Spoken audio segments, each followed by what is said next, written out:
Il était une fois une petite fille de village, la plus jolie qu'on eût su voir. Sa mère en était folle, et sa grand-mère plus folle encore. Cette bonne femme lui fit faire un petit chaperon rouge qui lui seyait si bien que partout on l'appelait le petit chaperon rouge. Un jour, sa mère ayant cuit et fait des galettes lui dit « Va voir comme se porte ta grand-mère, car on m'a dit qu'elle était malade. Porte-lui une galette et ce petit pot de beurre. » Le petit chaperon rouge partit aussitôt pour aller chez sa mère grand, qui demeurait dans un autre village. En passant dans un bois, elle rencontra Compère le loup qui eut bien envie de la manger, mais il n'osa à cause de quelques bûcherons qui étaient dans la forêt. Il lui demanda où elle allait. La pauvre enfant, qui ne savait pas qu'il est dangereux de s'arrêter à écouter un loup, lui dit « Je vais voir ma mère grand et lui porter une galette avec un petit pot de beurre que ma mère lui envoie. »« Demeure-t-elle bien loin ?» lui dit le loup. « Oh oui, dit le petit chaperon rouge, c'est par-delà le moulin que vous voyez tout là-bas, à la première maison du village. »« Bien, dit le loup, je veux l'aller voir aussi.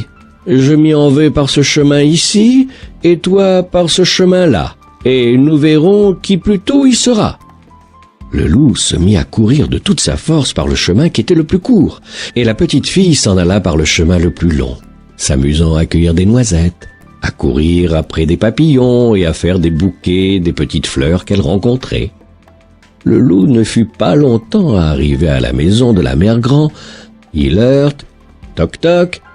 Qui est là ? »« C'est votre fille, le petit chaperon rouge, » dit le loup en contrefaisant sa voix, « qui vous apporte une galette et un petit pot de beurre que ma mère vous envoie. » La bonne mère grand, qui était dans son lit à cause qu'elle se trouvait un peu mal, lui cria « Tire la chevillette, la bobinette chera !»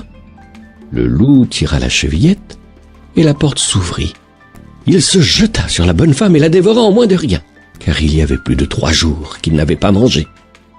Ensuite, il ferma la porte et s'alla coucher dans le lit de la mère grand, en attendant le petit chaperon rouge qui, quelque temps après, vint heurter à la porte. « Toc toc. Qui est là ?»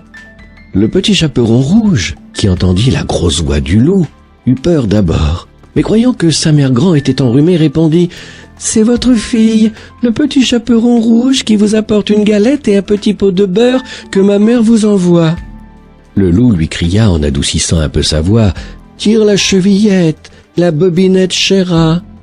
Le petit chaperon rouge tira la chevillette et la porte s'ouvrit. Le loup, la voyant entrer, lui dit en se cachant dans le lit sous la couverture « Mets la galette et le petit pot de beurre sur la huche et viens te coucher avec moi. » Le petit chaperon rouge se déshabille et va se mettre dans le lit, où elle fut bien étonnée de voir comment sa mère grand était faite en son déshabillé.